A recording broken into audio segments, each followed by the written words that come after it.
It was not a sinister silence. No silence is sinister until it acquires a background of understandable menace.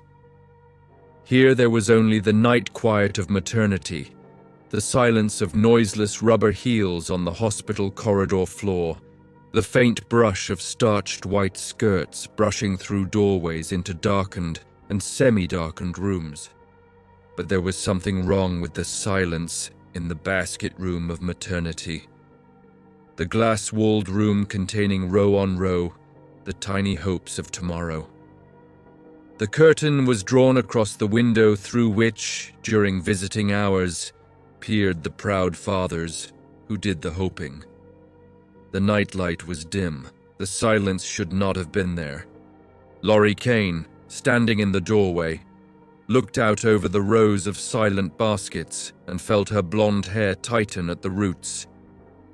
The tightening came from instinct, even before her brain had a chance to function, from the instincts and training of a registered nurse.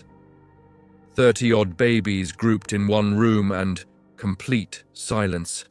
Not a single whimper, not one tiny cry of protest against the annoying phenomenon of birth. 30 babies. Dead? That was the thought that flashed, unbidden, into Lorry's pretty head. The absurdity of it followed swiftly, and Lorry moved on rubber soles between a line of baskets. She bent down and explored with practiced fingers.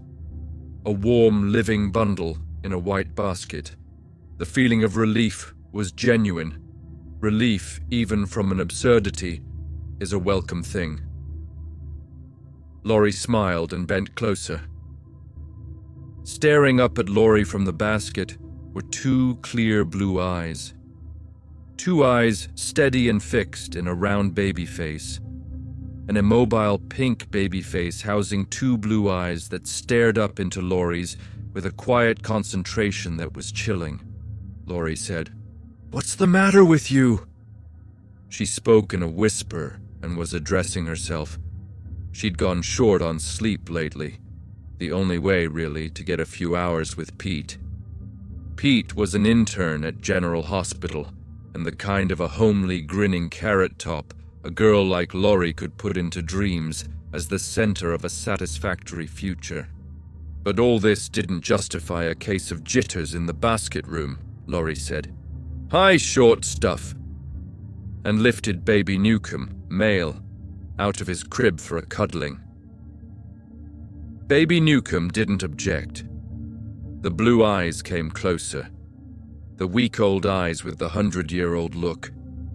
Lorry laid the bundle over her shoulder and smiled into the dimness. "You want to be president, Shorty?" Lorry felt the warmth of a new life, felt the little body wriggle in snug contentment. "I wouldn't advise it. Tough job." Baby Newcomb twisted in his blanket. Lorry stiffened. Snug contentment. Lorry felt two tiny hands clutch and dig into her throat, not just pawing baby hands, little fingers that reached and explored for the windpipe. She uncuddled the soft bundle, held it out. There were the eyes. She chilled. No imagination here. No specter from lack of sleep. Ancient murder hatred glowing in newborn eyes. "Careful, you fool, you'll drop this body!" A thin, piping voice, a shrill symphony in malevolence. Fear weakened Lorry. She found a chair and sat down. She held the boy baby in her hands. Training would not allow her to drop baby Newcomb. Even if she had fainted, she would not have let go. The shrill voice. "It was stupid of me, very stupid." Lorry was cold, sick, mute. "Very stupid. These hands are too fragile. There are no muscles in the arms. I couldn't have killed you." "Please, Dreaming? No. I'm surprised at your surprise. You have a trained mind. You should have learned long ago to trust your senses." "I don't understand." "Don't look at the doorway. Nobody's coming in. Look at me. Give me a little attention and I'll explain." "Explain?" Lorry pulled her eyes down to the cherubic little face as she parroted dully. I'll begin by reminding you that there are more things in existence than your obscene medical books tell you about. Who are you? What are you? One of those things. You're not a baby. Of course not. I'm... The beastly, brittle voice drifted into silence, as though halted by an intruding thought.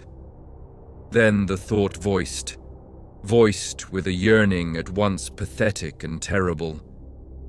It would be nice to kill you. Someday I will. Someday I'll kill you if I can find you. Why? Why?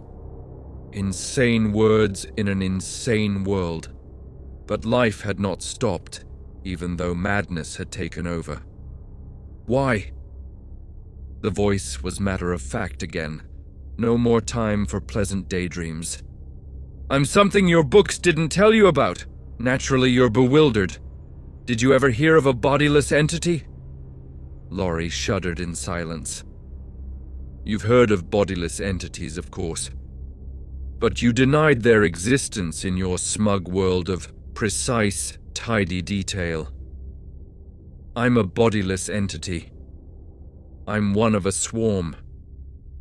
We come from a dimension your mind wouldn't accept even if I explained it. So I'll save words. We of the swarm seek unfoldment, fulfillment, even as you in your stupid blind world. Do you want to hear more? You're a fool, but I enjoy practicing with these new vocal cords, just as I enjoyed flexing the fingers and muscles. That's why I revealed myself. We are basically, of course, parasites. In the dimension where we exist in profusion, evolution has provided for us. There, we seek out and move into a dimensional entity far more intelligent than yourself. We destroy it in a way you wouldn't understand, and it is not important that you should. In fact, I can't see what importance there is in your existing at all. You plan to kill all these babies? Let me congratulate you. You've finally managed to voice an intelligent question. The answer is no. We aren't strong enough to kill them. We dwelt in a far more delicate dimension than this one, and all was in proportion. That was our difficulty when we came here. We could find no entities weak enough to take possession of until we came upon this room full of infants. Then, if you're helpless, what do we plan to do? That's quite simple. These material entities will grow. We will remain attached, ingrained, so to speak. When the bodies enlarge sufficiently, 30 potential assassins. Lorry spoke again to herself, then hurled the words back into her own mind as her sickness deepened. The shrill chirping, "What do you mean, potential? The word expresses a doubt. Here there is none."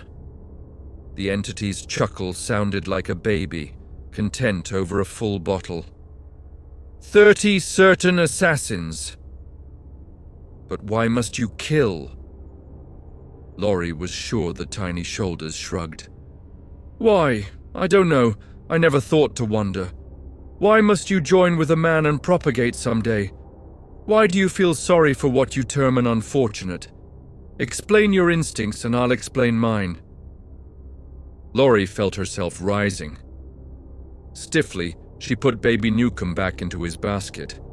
As she did so, a ripple of shrill, jerky laughter crackled through the room. Lorry put her hands to her ears. You know I can't say anything. You'd keep quiet.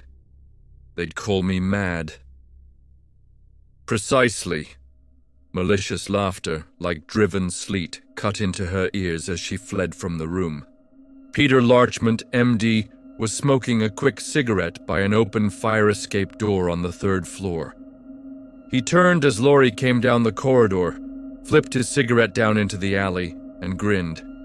Women shouldn't float on rubber heels, he said. A man should have warning. Lorry came close. Kiss me, hard. Pete kissed her, then held her away. You're trembling. Anticipation, pet. He looked into her face and the grin faded. Lorry. What is it? Pete. I'm crazy. I've gone mad. Hold me. He could have laughed, but he had looked closely into her eyes and he was a doctor. He didn't laugh. Tell me, just stand here. I'll hang on to you and you tell me. The babies, they've gone mad. She clung to him. Not exactly that. Something's taken them over, something terrible. Oh, Pete, nobody would believe me. I believe the end result, he said quietly. That's what I'm for, Angel. When you shake like this, I'll always believe. But I'll have to know more, and I'll hunt for an answer. There isn't any answer, Pete, I know. We'll still look. Tell me more first. There isn't any more. Her eyes widened as she stared into his with the shock of a new thought. Oh, Lord, one of them talked to me, but maybe he, or it, won't talk to you. Then you'll never know for sure. You'll think I'm... Stop it. Quit predicting what I'll do. Let's go to the nursery. They went to the nursery and stayed there for 3/4 of an hour. They left with the tinny laughter filling their minds, and the last words of the monstrous entity. We'll say no more, of course. Perhaps even this incident has been indiscreet. But it's in the form of a celebration. Never before has a whole swarm gotten through. Only a single entity on rare occasions. Pete leaned against the corridor wall and wiped his face with the sleeve of his jacket. We're the only ones who know, he said. Or ever will know. Lorry pushed back a lock of his curly hair. She wanted to kiss him, but this didn't seem to be the place or the time. We can never tell anyone. We'd look foolish. We've got a horror on our hands, and we can't pass it on. What are we going to do? Lorry asked. I don't know. Let's recap a little. Got a cigarette? They went to the fire door and dragged long and deep on 2 from Lorry's pack. They'll be quiet from now on. No more talking, just baby squalls. And 30 little assassins will go into 30 homes, Lorry said. All dressed in soft pink and blue, all filled with hatred. Waiting, biding their time, growing more clever. She shuddered. The electric chair will get them all, eventually. But how many will they get in the meantime? Pete put his arms around her and drew her close and whispered into her ear. There's nothing we can do. Nothing. We've got to do something. Lorry heard again the thin, brittle laughter following her, taunting her. It was a bad dream, it didn't happen. We'll just have to sleep it off. She put her cheek against his. The rising stubble of his beard scratched her face. She was grateful for the rough touch of solid reality. Pete said, The shock will wear out of our minds. Time will pass. After a while, we won't believe it ourselves. That's what I'm afraid of. It's gotta be that way. We've got to do something. Pete lowered his arm wearily. Yeah, we've got to do something. Where there's nothing that can be done. What are we, miracle workers? We've got to do something. Sure, finish out the watch and then get some sleep. Lorry awoke with the lowering sun in her window. It was a blood-red sun. She picked up the phone by her bedside. Room 307 residence extension. Pete answered drowsily. Lorry said, Tell me, did I dream? Or did it really happen? I was going to ask you the same thing. I guess it happened. What are you doing? Lying in bed. So am I. But 2 different beds. Things are done all wrong. Want to take a chance and sneak over? I've got an illegal coffee pot. Leave the door unlocked. Lorry put on the coffee. She showered and got into her slip, She was brushing her hair when Pete came in. He looked at her and extended, beckoning, clutching fingers. The hell with phantoms. Come here. After a couple of minutes, Lorry pulled away and poured the coffee. She reached for her uniform. Pete said, "Don't put it on yet. Too dangerous, leaving it off." He eyed her dreamily. "I'll dredge up willpower. I'll also get scads of fat rich clients. Then we'll get married so I can assault you legally." Lorry studied him. "You're not even listening to yourself. What is it, Pete? What have you dreamed up?" "Okay, I've got an idea. You said something would have to be done." "What?" "A drastic cure for a drastic case, with maybe disaster as the end product." "Tell me." "I'll tell you a little, but not too much." "Why not all?" "Because if we ever land in court, I want you to be able to say under oath, 'He didn't tell me what he planned to do.'" "I don't like that. I don't care if you like it or not. Tell me, what's the one basic thing that stands out in your mind about these entities? That they're fragile?" "Yes, fragile. Give me some more coffee." Lorry demanded to know what was in Pete's mind. All she got was kissed, and she did not see Pete again until 11 o'clock that night. He found her in the corridor in maternity and motioned her toward the nursery. He carried a tray under a white towel. He said, "You watch the door. I'm going inside. I'll be about a half an hour." "What are you going to do?" "You stay out here and mind your business. Your business will be to steer any nosy party away. If you can't, make noise coming in." Doc Pete turned away and entered the nursery. Lorry stood at the doorway, in the silence, under the brooding nightlight, and prayed. 25 minutes later, Pete came out. His face was white and drawn. He looked like a man who had lately had a preview of hell's inverted pleasures. His hands trembled. The towel still covered the tray. He said, "Watch them close. Don't move 10 steps from here." He started away, turned back. "All hell is scheduled to break loose in this hospital shortly. Let's hope God remains in charge." Lorry saw the sick dread of his heart underneath his words. It could have been a major scandal. An epidemic of measles on the maternity floor of a modern hospital indicates the unforgivable medical sin, carelessness.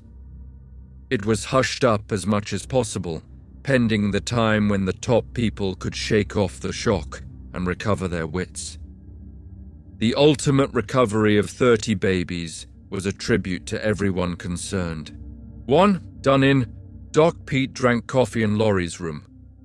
Lorry gave him 3 lumps of sugar and said, "But are you sure the sickness killed the entities?" "Quite sure. Somehow they knew when I made the injections. They screamed. They knew they were done for." "It took courage. Tell me, why are you so strong, so brave? Why are you so wonderful?" "Cut it out. I was scared stiff. If one baby had died, I'd have gone through life weighing the cure against the end. It isn't easy to risk doing murder, however urgent the need." She leaned across and kissed him. "And you were all alone. You wouldn't let me help. Was that fair?" He grinned, then sobered. "But I can't help remembering what that invisible monster said. Never before has a whole swarm gotten through. Only a single entity on rare occasions." I can't help wondering what happens to those single entities. I think of the newspaper headlines I've seen. Child kills parents in sleep. Youth slays father. I'll probably always wonder, and I'll always remember. Lorry got up and crossed to him and put her arms around him. "Not always," she whispered. "There will be times when I'll make you forget. For a little while, anyhow." That's it, folks. If you enjoyed this journey into the world of English, please subscribe to EnglishTaleBox for more captivating narratives and language insights. We'd love to hear your thoughts in the comments below. And don't forget to share this video with anyone who loves a good story or is learning English. Thank you for watching.